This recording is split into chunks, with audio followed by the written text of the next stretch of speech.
Ma mère ricanait, jamais tu n'auras une vraie maison, ma pauvre fille. Ma sœur, elle, me lançait avec dégoût, retourne dans ton trou à rats. Tu nous fais honte.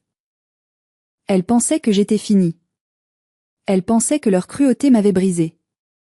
Mais 6 mois plus tard, je les ai invitées à prendre le thé. Lorsqu'elles sont arrivées devant le portail en fer forgé de 3 mètres de haut, ma sœur a hurlé au téléphone, la voix tremblante de panique. « Maman! Viens tout de suite! Tu ne vas pas le croire. C'est impossible. » Elle ne savait pas que le trou à rats avait accouché d'un empire. Et aujourd'hui, elles allaient apprendre que le silence est l'arme la plus bruyante qui soit. Avant de vous raconter comment j'ai transformé mon humiliation en un triomphe absolu, dites-moi dans les commentaires, depuis quelle ville ou quel pays regardez-vous cette vidéo? Et quelle heure est-il chez vous en ce moment? J'adore imaginer ma voix voyager à travers le monde. Tout a commencé dans un cimetière, sous une pluie battante qui semblait vouloir effacer le monde entier. Le froid d'octobre avait ce mordant particulier, humide et pénétrant, qui se glisse sous le col de votre manteau et descend le long de votre colonne vertébrale. Je me tenais à l'écart, près d'un vieux chêne, mes chaussures bon marché enfoncées dans la boue collante. C'était l'enterrement de mon père. La foule était modeste. Quelques anciens collègues, des voisins, et bien sûr, ma famille. Ou plutôt, ce qu'il en restait. Je portais un manteau noir que j'avais depuis 5 ans, dont la laine commençait à boulocher au coude. Je n'avais pas de parapluie.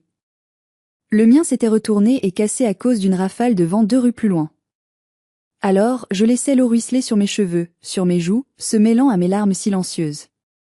À quelques mètres de là, une scène tout droit sortie d'un magazine de mode se déroulait. Une berline noire aux vitres teintées s'est arrêtée. Le chauffeur en est sorti précipitamment pour ouvrir la portière et déployer un immense parapluie. Ma mère, Hermance, en est descendue la première. Elle portait un tailleur Chanel vintage, impeccable, et des lunettes de soleil noires malgré la grisaille, comme si elle était une veuve célèbre craignant les paparazzis. Puis, ma sœur aînée, Ombeline, a suivi. Ombeline. Elle était tout ce que je n'étais pas, brillante, bruyante et obsédée par l'apparence. Elle portait des talons au blanc qui portent du blanc dans la boue d'un cimetière et tenait fermement le bras de son fiancé, Jocelyn. Ils se sont approchés de la tombe sans même me regarder. C'était comme si j'étais transparente. Comme si je faisais partie du décor, un peu comme une pierre tombale ou un arbre mort. Mais le vent a porté leur voix jusqu'à moi. Regarde là, a chuchoté Ombeline, assez fort pour que je l'entende. Elle n'a même pas fait l'effort de se coiffer. On dirait qu'elle sort tout droit de son atelier crasseux. Chut, a répondu ma mère, sans vraiment baisser le ton. Ne la regarde pas.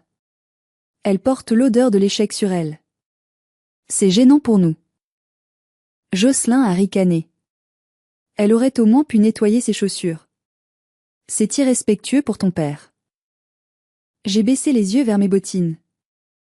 Il avait raison. Il y avait des traces de graisse et de terre. Je venais de passer la nuit à l'atelier, essayant de sauver le mécanisme d'une horloge comptoise pour payer mon loyer. Je n'avais pas eu le temps de rentrer me changer. Je voulais juste dire au revoir à papa. Je me suis approchée doucement du cercueil une fois que le prêtre a fini son oraison. Je tenais une simple rose blanche, un peu flétrie, la seule que j'avais pu m'offrir ce matin-là. Léocadie. La voix d'Ombeline a claqué comme un fouet. Je me suis figée. Ne t'approche pas avec tes bottes sales, a-t-elle sifflé, le visage déformé par un mépris pur. Tu vas salir le tapis vert. Maman a payé très cher pour cette cérémonie. Reste sur le gravier. J'ai senti mon sang bouillir, mais ma gorge était serrée. Je n'ai rien dit. J'ai jeté la rose depuis le chemin de gravier. Elle a atterri maladroitement sur le bois verni du cercueil. Au revoir, papa, ai-je murmuré, ma voix noyée par la pluie. Désolée pour les chaussures. Je me suis souvenue de la dernière fois que je l'avais vue, à l'hôpital. Maman était partie à la cafétéria, exaspérée par la lenteur de son agonie. Il m'avait attrapé la main, sa poigne étonnamment forte. Léocadie, avait-il soufflé. Ne les laisse pas t'éteindre. Tu as le don. Tu entends le temps. Elle ne voit que la surface. Toi, tu vois le mécanisme. Puis il m'avait glissé une petite clé rouillée dans la main. Le garage. La boîte à biscuits. Promets-moi. Je promets, papa. Sous la pluie, j'ai serré cette clé dans ma poche. Elle était froide et rugueuse contre ma paume. C'était tout ce qu'il me restait. Maman s'est tournée vers moi avant de remonter dans la voiture chauffée. Elle m'a regardé de haut en bas, ses lèvres pincées en une ligne fine de dégoût. On se voit chez le notaire demain, a-t-elle dit sèchement. Essaie d'avoir l'air présentable. Et ne t'attends à rien. Ton père a toujours eu un faible pour tes bricolages inutiles, mais c'est moi qui tenais les cordons de la bourse. La portière a claqué. La voiture a démarré, éclaboussant de l'eau boueuse sur mon manteau déjà trempé. Je suis restée là, seule, sous le déluge, serrant la clé rouillée comme si ma vie en dépendait. Elle ne savait pas encore ce que cette clé ouvrait. Elle ne savait pas que le bricolage inutile allait bientôt leur coûter leur orgueil. Le cabinet de maître Dupont sentait la cire d'abeille et l'argent ancien. C'était un endroit conçu pour intimider, avec ses lourds rideaux de velours et ses bibliothèques remplies de codes juridiques que personne ne lisait jamais. J'étais assise sur une chaise en bois dur, à l'écart, tandis qu'Ombeline et maman occupaient le canapé en cuir capitonné, sirotant un café servi par la secrétaire. Jocelyn, lui, se tenait debout près de la fenêtre, tapotant impatiemment sur son téléphone, vérifiant probablement le cours de la bourse ou envoyant des messages à sa maîtresse, une rumeur que j'avais entendue mais que je gardais pour moi. Bien, commença le notaire en ajustant ses lunettes. Passons à la lecture des dernières volontés de Monsieur Gustave. Maman a lissé sa jupe, un petit sourire satisfait aux lèvres. Elle savait déjà, ou pensait savoir, ce qui allait se passer. Papa n'avait jamais été riche, mais la maison familiale à Lyon avait pris de la valeur, et il y avait une assurance vie. À mon épouse, Hermance, je lègue la propriété du 12 rue des Lilas, ainsi que l'usufruit de tous mes comptes bancaires courants. Maman a hoché la tête, comme si c'était une évidence cosmique. C'est normal. J'ai sacrifié ma jeunesse pour cette maison. À ma fille aînée, Ombeline, poursuivit le notaire, je lègue la somme de 50 000 €, issue de mon plan d'épargne logement, afin qu'elle puisse construire son avenir. Ombeline a poussé un petit cri de joie, serrant le bras de Jocelyn. 50 000. Oh, mon Dieu! Jocelyn, c'est parfait pour l'acompte du traiteur. On va avoir le mariage du siècle. Elle s'est tournée vers moi, un sourire carnassier sur le visage. Tu entends ça, Léocadie? Papa voulait que je brille. Il savait qui était la star de la famille. Je n'ai pas bougé. Je fixais le tapis perçant. Je m'attendais à rien. Peut-être quelques milliers d'euros? De quoi remplacer mes outils usés? Le notaire s'est raclé la gorge, visiblement mal à l'aise. Il a tourné la page. Et enfin, à ma fille cadette, Léocadie. Le silence dans la pièce est devenu lourd, presque palpable. Je lègue l'intégralité du contenu du garage situé dans notre maison de campagne abandonnée en Ardèche, ainsi que la boîte en fer blanc qu'elle garde déjà en sa possession. Il y a eu un moment de flottement. Puis, Ombeline a éclaté de rire. Un rire aigu, cruel, qui a ricoché contre les murs lambrissés. Le garage, s'est-elle esclaffé. Tu veux dire ce dépotoir? C'est là qu'il entassait ses vieilleries, non? Des bouts de métal, des vieux journaux. Maman a soupiré, un mélange de pitié et de mépris. Pauvre Gustave. Il a toujours su que Léocadie avait l'âme d'une chiffonnière. Il lui a laissé ses déchets. C'est poétique, d'une certaine manière. Jocelyn s'est approché de moi, un sourire narquois aux lèvres. Eh bien, Léocadie, si tu tries bien la ferraille, tu pourras peut-être te payer une paire de chaussures neuves. Le cours du cuivre est assez haut en ce moment. J'ai senti les larmes me piquer les yeux, mais je les ai ravalées. Pas devant eux. Jamais devant eux. Merci, maître, dis-je d'une voix que je voulais ferme, mais qui tremblait légèrement. C'est tout? C'est tout, mademoiselle. Je me suis levée. J'avais l'impression d'avoir reçu une gifle publique. Papa m'avait légué des ordures? C'était ça, mon héritage? Des déchets, pendant qu'Ombeline recevait de l'argent liquide et maman une maison? Ne sois pas jalouse, chérie, m'a lancé maman en se levant à son tour. Chacun reçoit ce qu'il mérite. Tu as toujours aimé traîner dans la saleté et la graisse. Ton père t'a juste donné ce qui te correspond. Je suis sortie du bureau sans un mot, le son de leur rire me poursuivant dans le couloir. J'ai marché jusqu'à mon petit studio en sous-sol, serrant mon sac contre moi. La boîte à biscuits était dedans. Je ne l'avais pas encore ouverte. J'avais peur. Peur de confirmer qu'il ne m'aimait pas autant que je le croyais. Arrivé chez moi, dans l'odeur de solvant et de poussière qui imprégnait mon petit atelier, j'ai posé la boîte sur mon établi. C'était une vieille boîte de galettes bretonnes, rouillée sur les bords. Mes mains tremblaient en soulevant le couvercle. À l'intérieur, pas d'argent. Pas de bijoux. Juste des lettres, des vieux schémas techniques jaunis, et un tas de rouages, de ressorts et de pièces détachées qui sentaient l'huile rance. J'ai failli tout jeter par terre. Ils avaient raison. C'étaient des ordures. Je n'étais rien d'autre que la poubelle de la famille. Mais alors que je m'apprêtais à refermer la boîte, un petit papier plié en 4 a attiré mon attention. C'était l'écriture de papa. Léocadie, ma petite horlogère. Le monde voit de la rouille. Toi, tu verras l'âme. Va au garage. Regarde sous la bâche grise au fond, derrière le tracteur cassé. J'ai passé 40 ans à chercher les pièces. Je n'ai jamais eu tes mains pour les assembler. C'est à toi de finir mon œuvre. Je t'aime. Mon cœur a raté un battement. Ce n'était pas un rejet. C'était une mission. Le lendemain, j'ai pris le premier train pour l'Ardèche, puis un bus caoteux, et j'ai fini à pied sur le chemin de terre qui menait à la vieille maison de campagne. Personne n'y allait jamais. Maman détestait la campagne, c'est pour les paysans, disait-elle, et Ombline avait peur de se casser un ongle. Le garage était une structure en bois vermoulu, envahie par le lierre. L'air y était étouffant, saturé de poussière. J'ai utilisé la clé rouillée. La serrure a grincé, résistant un instant avant de céder dans un claquement sec. À l'intérieur, c'était le chaos. Des piles de journaux, des vieux meubles cassés. J'ai dû enjamber des cartons pour atteindre le fond. Là, comme indiqué dans la lettre, il y avait une forme massive recouverte d'une bâche grise épaisse, couverte de toiles d'araignée. Mon cœur battait la chamade. J'ai tiré sur la bâche. Un nuage de poussière s'est élevé, me faisant tousser. Quand la poussière est retombée, j'ai écarquillé les yeux. Ce n'était pas un tracteur. Ce n'était pas une voiture. C'était une structure métallique complexe, haute de 2 mètres, faite de laiton terni et de bois précieux, bien que noircie par le temps. C'était une horloge. Mais pas n'importe laquelle. Avec mon œil d'experte, j'ai reconnu les mécanismes. C'était une horloge astronomique. Un planétarium mécanique.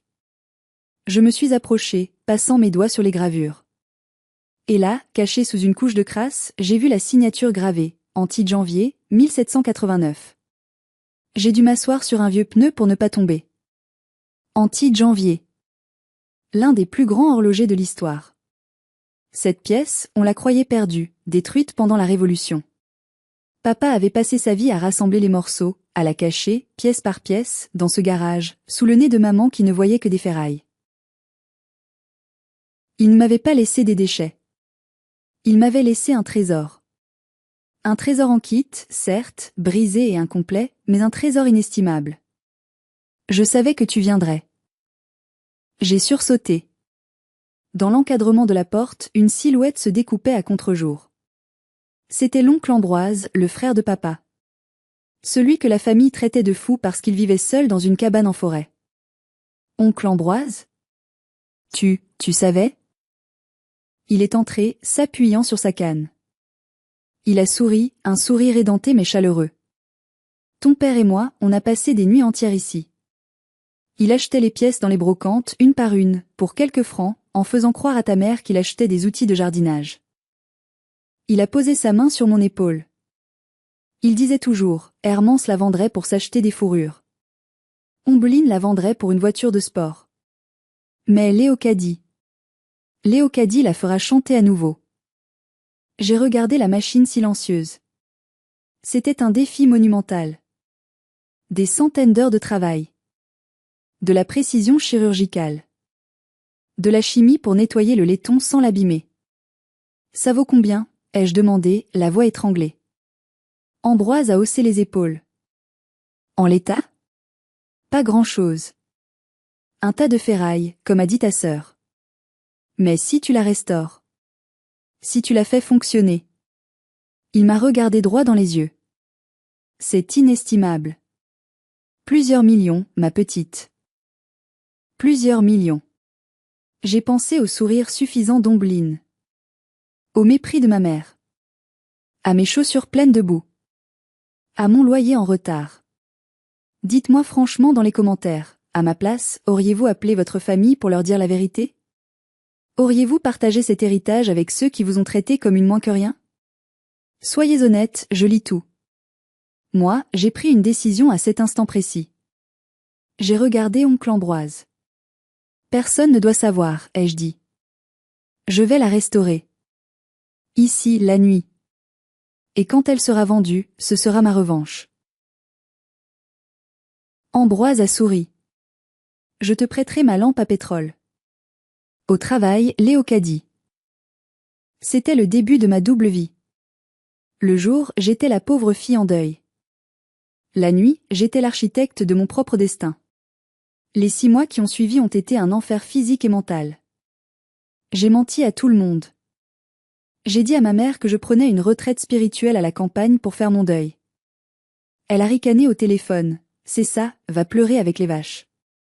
Pendant ce temps, ta sœur organise son mariage. Elle a loué le château de Valency, tu te rends compte? C'est royal.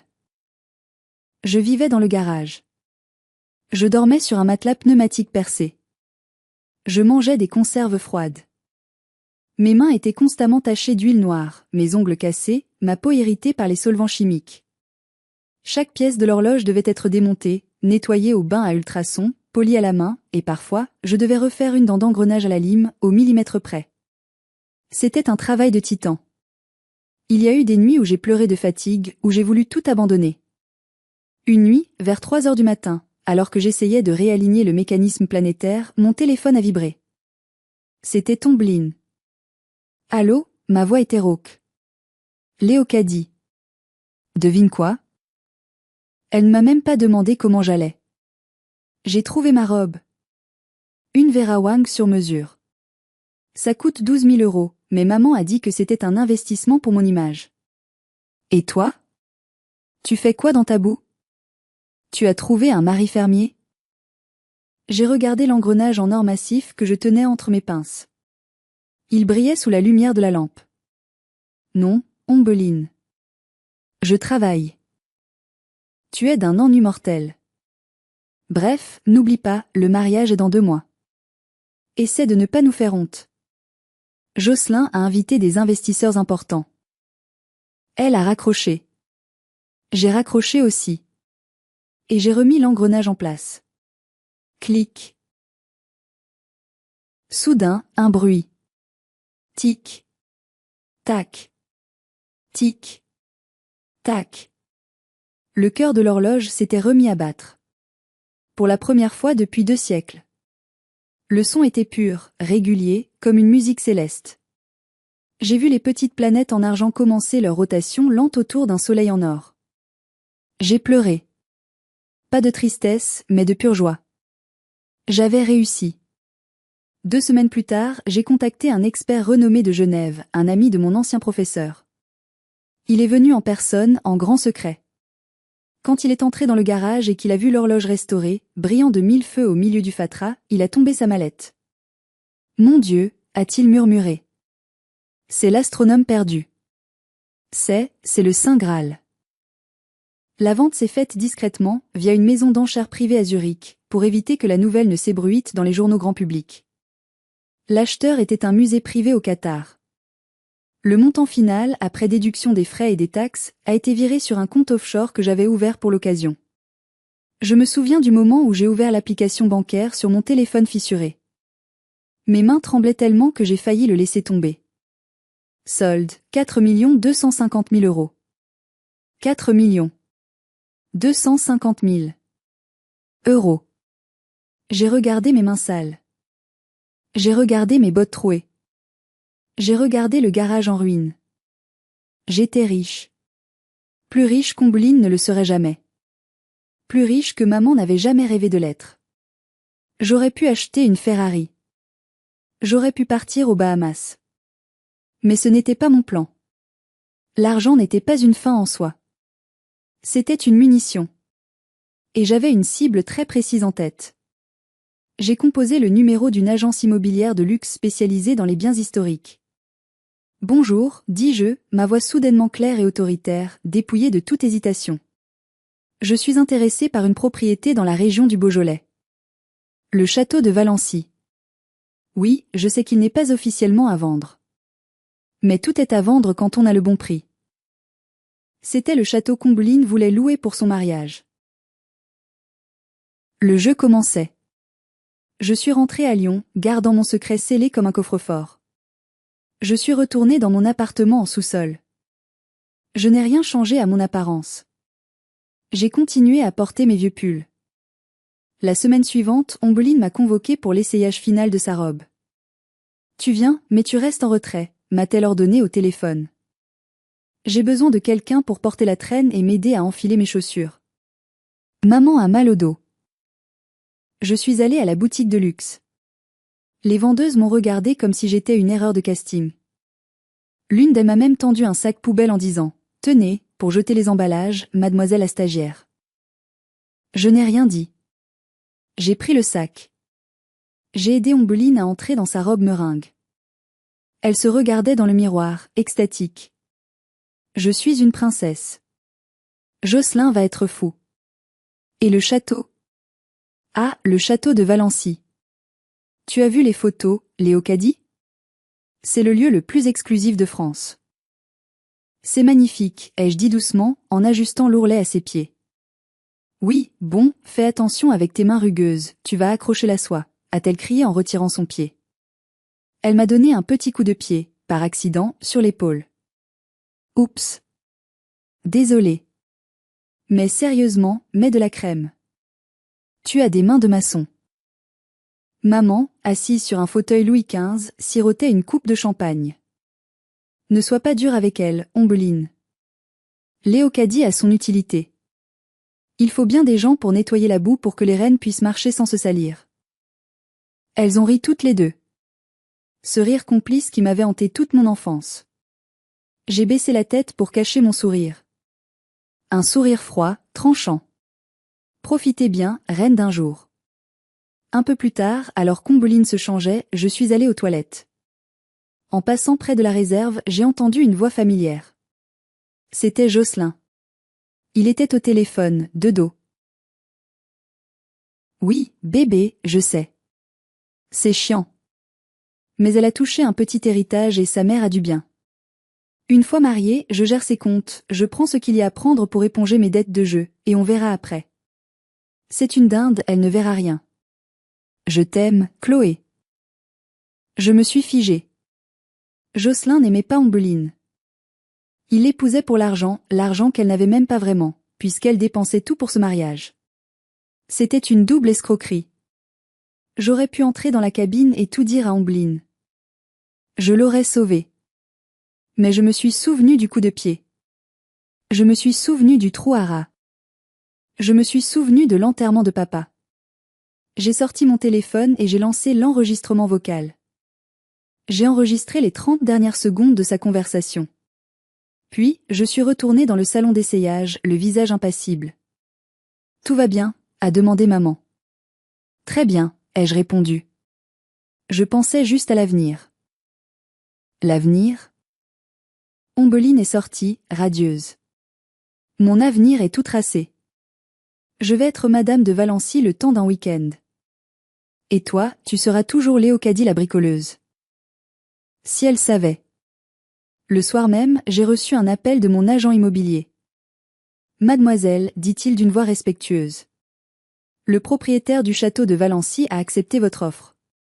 Il a été très touché par votre projet de restaurer la bibliothèque historique et les horloges du domaine. Il préfère vendre à une passionnée d'art qu'à un promoteur hôtelier.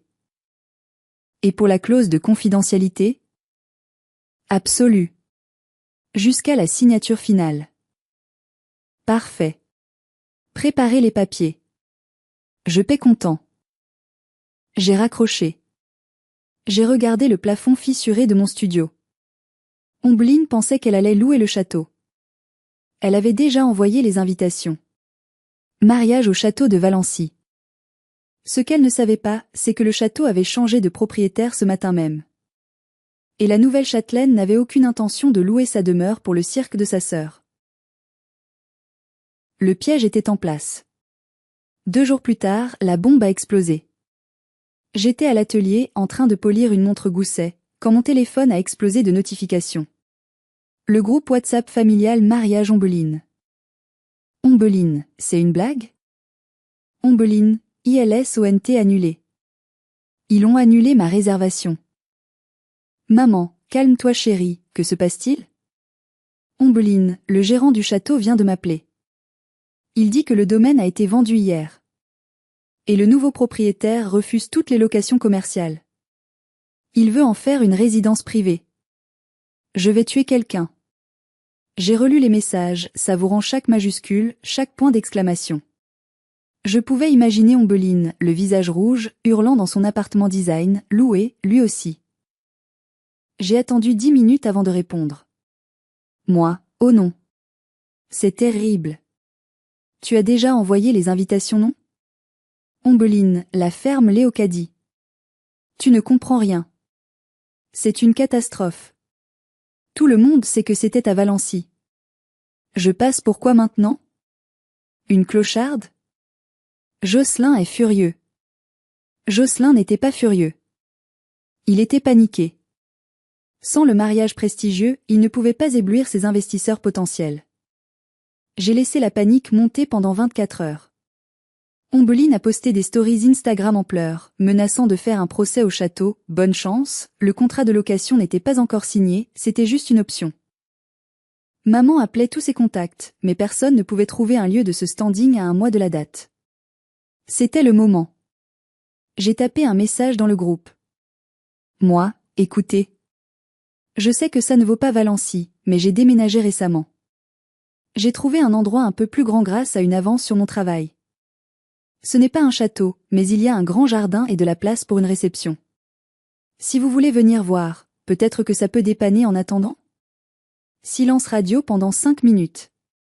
Puis maman a répondu, Léocadie, sois réaliste. Ombeline ne va pas se marier dans un HLM ou une grange réaménagée. On parle de standing ici. Ombeline, franchement Léocadie, merci mais non merci. Je ne veux pas que mes invités garent leur Porsche devant un immeuble en zone industrielle.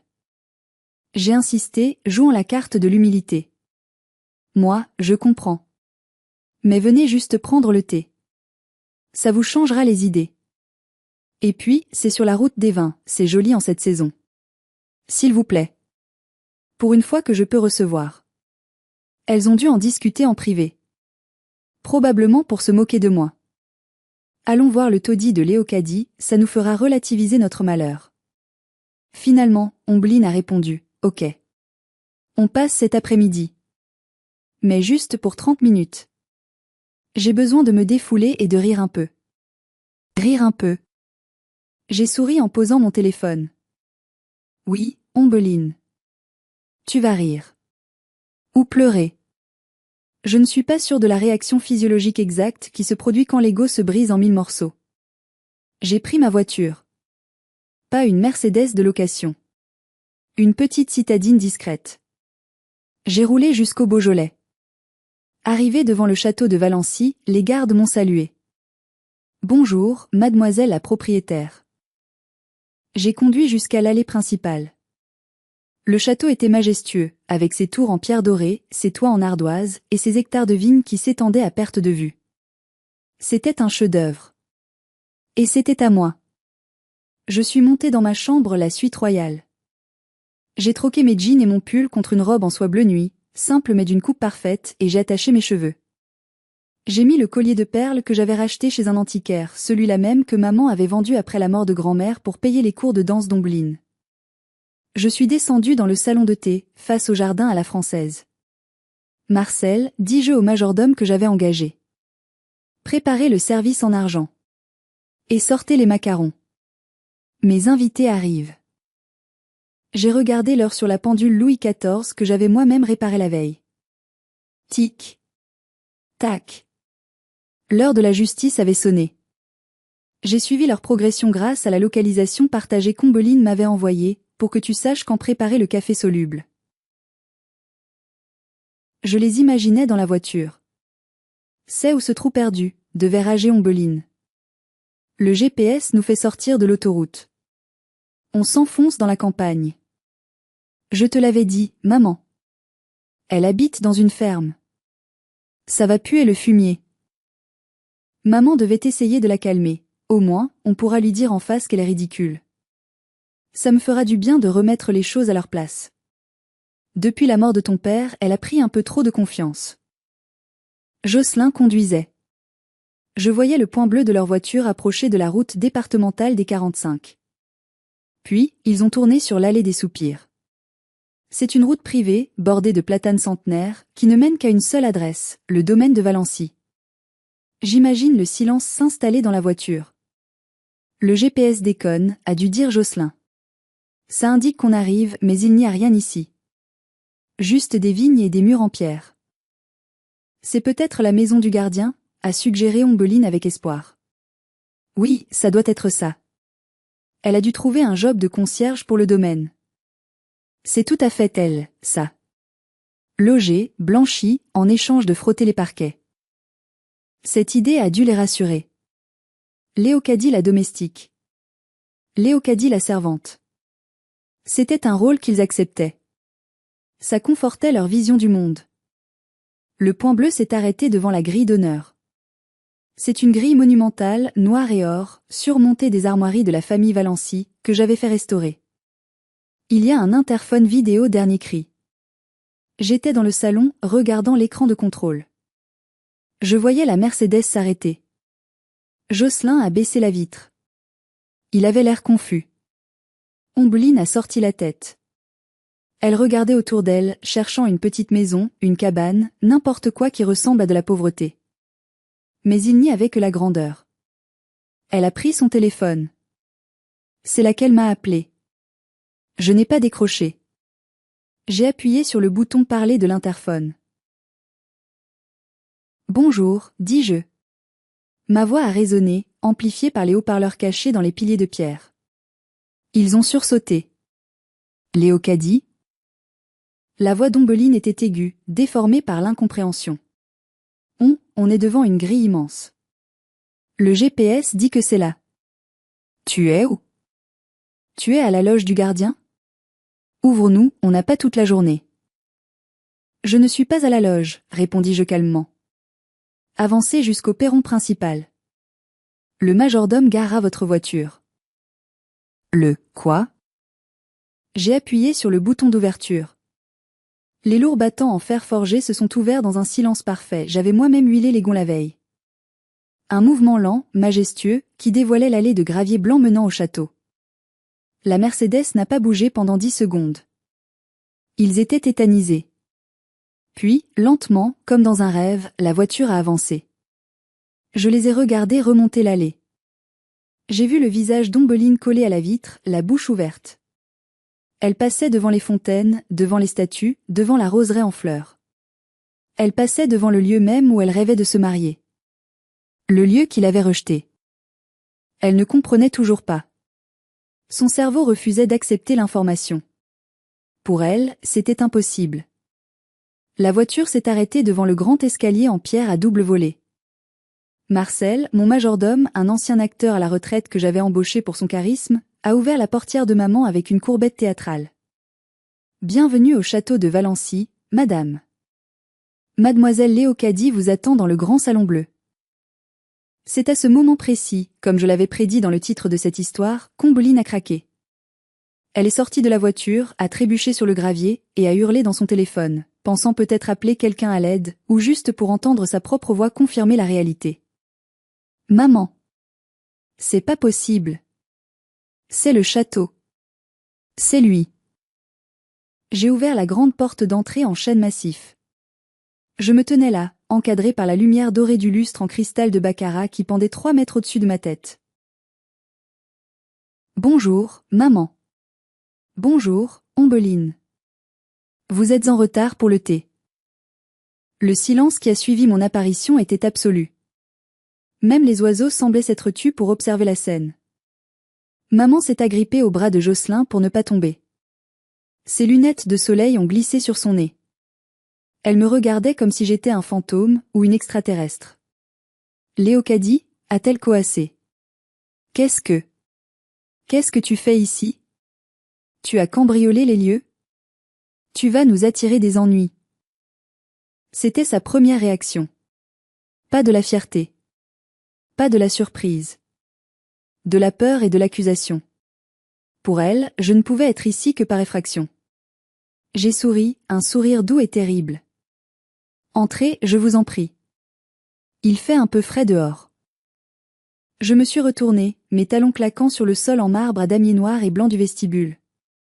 Je sentais leur regard brûler mon dos. Je savais qu'ils hésitaient. Ils avaient peur d'entrer, peur de devenir complices de mon crime. Finalement, la curiosité l'a emporté. J'ai entendu leurs pas hésitants derrière moi. Je les ai conduits à travers la galerie des ancêtres. J'avais remplacé certains portraits inconnus par des photos encadrées de papa, et même quelques croquis de l'astronome. Mais c'est le dessin de Gustave, s'est écriée maman en s'arrêtant devant un cadre. Qu'est-ce qu'il fait ici? C'est chez moi, maman. Je décore comme je veux. Chez toi? Ombline a répété les mots, mais ils n'avaient aucun sens pour elle. Arrête tes conneries, Léocadie. Tu es la gardienne? Tu couches avec le propriétaire? C'est ça? Tu es la maîtresse d'un vieux riche? Elle cherchait une explication qui me rabaissait. Être une prostituée de luxe était plus acceptable pour elle que d'être une femme qui a réussi par elle-même. J'ai ouvert les portes du grand salon bleu. La lumière de fin d'après-midi inondait la pièce, faisant scintiller les dorures des boiseries. Une table était dressée avec de la porcelaine de Sèvres et des pâtisseries fines. Je me suis assise dans le fauteuil bergère au bout de la table. J'ai croisé les jambes. Asseyez-vous, ai-je ordonné. Pas une invitation. Un ordre. Ils se sont assis, dociles, écrasés par la magnificence des lieux. Jocelyn regardait partout, calculant mentalement le prix au mètre carré. Je voyais les signes euros tourner dans ses yeux. Tu nous dois une explication, a sifflé Ombeline, retrouvant un peu de son agressivité. Tu nous fais venir dans ce château. C'est celui que je voulais. Tu le savais. Tu fais ça pour me narguer? Le propriétaire t'a prêté les clés? J'ai pris ma tasse de thé. J'ai bu une gorgée, lentement, savourant le lapsang souchong fumé. Le propriétaire, Ombeline, c'est moi. J'ai posé l'acte de vente notarié sur la table. Le papier épais, avec le sceau rouge officiel. J'ai acheté le domaine de Valency il y a 2 semaines. Content. Ombeline a saisi le papier. Ses mains tremblaient tellement qu'elle a failli le déchirer. Elle a lu. Elle a relu. Elle a vérifié la date, le nom, la signature. 4 millions. A-t-elle chuchoté, blême. 4 200 000 euros. Elle a levé les yeux vers moi. Des yeux remplis de larmes, de rage et d'une incompréhension totale. D'où tu sors cet argent? Tu voles? Tu vends de la drogue? Les ordures de papa, dis-je simplement. Maman a sursauté. Quoi?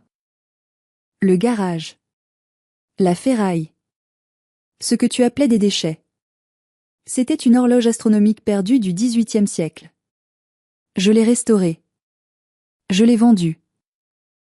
Je me suis penchée vers eux.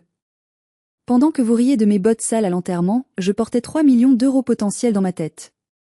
Pendant que tu me donnais des coups de pied sous la robe de mariée, je négociais avec les musées du Qatar. Papa savait, a demandé maman, la voix éteinte. Il savait que vous ne comprendriez jamais la valeur du travail. Il savait que vous vendriez l'histoire pour acheter des chiffons. Alors il me l'a laissé. À moi. La bricoleuse. Le silence est revenu. Mais cette fois, c'était un silence différent. Ce n'était plus le silence du mépris. C'était le silence de la défaite. Jocelyn a été le premier à réagir. Le parasite a senti que l'hôte avait changé. Il s'est levé, a contourné la table et s'est approché de moi avec son sourire de vendeur de voitures d'occasion. Léocadie, ou devrais-je dire, châtelaine. C'est incroyable. Quelle histoire! Tu es un génie. Je l'ai toujours dit, non? Il a posé une main sur mon épaule. Écoute, pour le mariage d'Ombeline, maintenant que ça reste en famille, c'est encore mieux. On peut faire ça ici, on ne paiera pas la location, et avec mon réseau, on peut faire venir la presse. Ça fera une pub d'enfer pour ton château. J'ai regardé sa main sur mon épaule. J'ai regardé Ombeline, qui attendait, espérant que je sauve son rêve. J'ai regardé maman, qui hochait la tête, voyant déjà comment elle pourrait se vanter d'avoir une fille châtelaine. Il pensait avoir gagné. Il pensait que l'argent allait tout effacer. Que j'allais partager. J'ai doucement retiré la main de Jocelyn de mon épaule, comme on enlève une limace. Non. Le mot est tombé comme un coup près. Le sourire de Jocelyn s'est figé. Pardon? Non. Il n'y aura pas de mariage ici. Ombeline s'est levée d'un bond, renversant sa chaise. Tu plaisantes? C'est chez toi. Tu es ma sœur. Tu ne peux pas me faire ça. J'ai dit à tout le monde que c'était à Valency.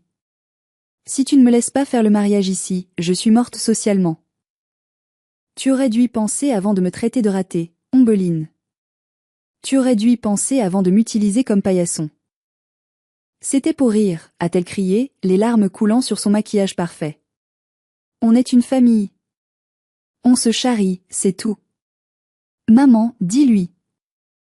Maman a essayé de jouer la carte de l'autorité maternelle. Elle s'est redressée. Léocadie. Ça a suffi. Tu as eu ton moment de gloire. Tu nous as prouvé que tu avais de l'argent. Bravo. Maintenant, cesse d'être égoïste. Ta sœur a besoin de ce lieu. C'est le patrimoine de la famille, maintenant. Le patrimoine de ma famille, ai-je corrigé. Pas de la vôtre. Vous avez eu la maison de ville. Vous avez eu l'argent de l'assurance. Vous avez tout dilapidé en apparence. Moi, j'ai construit ceci. J'ai sorti mon téléphone. Et en parlant d'apparence. Jocelyn, tu devrais peut-être expliquer à Ombeline pourquoi tu tiens tant à ce mariage gratuit. Jocelyn a blêmi. De quoi tu parles? J'ai appuyé sur lecture. L'enregistrement de la cabine d'essayage a résonné dans le grand salon acoustique. Une fois mariée, je gère ses comptes, je prends ce qu'il y a à prendre pour éponger mes dettes de jeu. C'est une dinde, elle ne verra rien. Je t'aime, Chloé. La voix de Jocelyn, claire, nette, indéniable. Ombeline s'est figée. Elle a regardé le téléphone, puis Jocelyn. Dette de jeu, a-t-elle murmuré. Chloé. Jocelyn a bégayé. C'est un montage. C'est de l'IA. Elle est jalouse, Ombeline. Elle veut nous détruire. Mais Ombeline n'était pas stupide. Elle était vaniteuse, oui, mais pas idiote. Elle a vu la peur dans les yeux de Jocelyn. Et là, sous mes yeux, le couple parfait a implosé. Ombeline s'est jetée sur lui, le griffant, hurlant. Maman essayait de les séparer en criant. C'était le chaos. Des macarons volaient. Une tasse s'est brisée. J'ai regardé la scène sans bouger. Je me sentais étrangement détachée. Je n'avais même plus de colère. Juste une immense fatigue. Marcel, ai-je appelé calmement. Le majordome est apparu instantanément. Oui, mademoiselle. Veuillez raccompagner ces personnes à leur véhicule. Et assurez-vous qu'ils ne prennent rien en partant. Ombeline s'est arrêtée de frapper Jocelyn. Elle m'a regardé, les cheveux en bataille, le mascara coulant sur ses joues. Elle ressemblait à une poupée cassée. Tu nous chasses? A-t-elle demandé, la voix brisée. Tu as tout ça, toutes ces chambres, et tu nous chasses? Ce château est un lieu de préservation, Ombeline. Je restaure des choses qui ont de la valeur. Votre relation, votre fierté, vos mensonges, rien de tout ça n'a de valeur. C'est irréparable. Je me suis levée. Partez. Et ne revenez pas sans invitation. Ce qui veut dire, ne revenez jamais. Ils sont sortis. Maman pleurait, soutenant Ombeline. Jocelyn suivait à distance, sachant qu'il venait de perdre sa vache à lait. J'ai entendu le moteur de la Mercedes démarrer, puis le crissement des pneus sur le gravier. Je me suis retrouvée seule dans le grand salon. J'ai ramassé la tasse brisée. C'était une tasse du 19e siècle. Dommage. Mais je pourrais la réparer. Je savais réparer les choses. Sauf ma famille. Et pour la première fois de ma vie, j'ai réalisé que je n'avais pas envie de les réparer. Je voulais juste qu'ils sortent de mon mécanisme. Les semaines qui ont suivi ont été intéressantes. Le mariage a été annulé, évidemment. Jocelyn a disparu dans la nature, probablement chez Chloé, en laissant Ombeline avec les dettes des acomptes non remboursables du traiteur et du décorateur.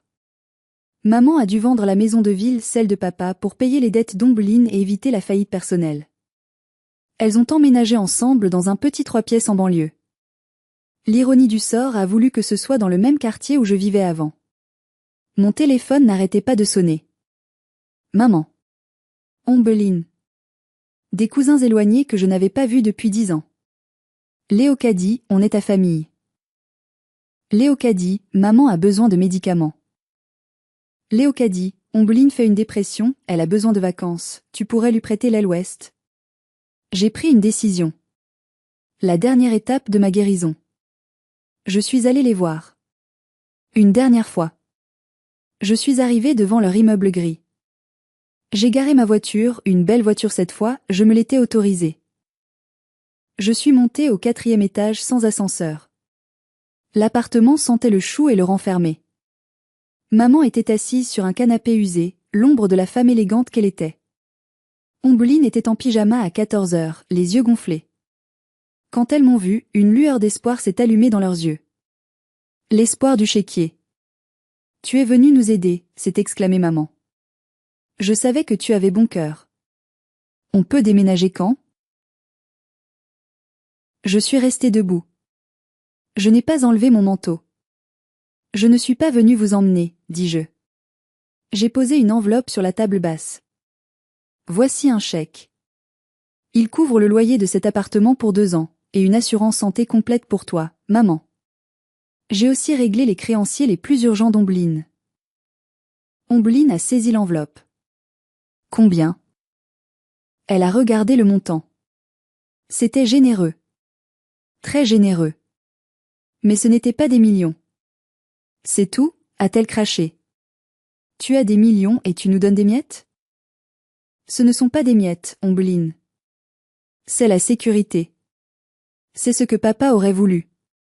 Que vous ne soyez pas à la rue. Mais je ne financerai pas votre luxe. Je ne paierai pas pour des robes Vera Wang ou des voitures de sport. Tu es cruelle, a dit maman. Une fille ingrate. Gardez tout ça pour toi. Je ne garde pas tout pour moi, répondis-je. J'ai créé une fondation pour les jeunes artisans d'art. Je finance des bourses pour ceux qui ont du talent mais pas d'argent. Pour ceux qui ont des mains sales mais de l'or dans la tête. Je me suis dirigée vers la porte. Léocadie, a crié Ombeline. Si tu franchis cette porte, tu ne nous reverras plus. On te reniera.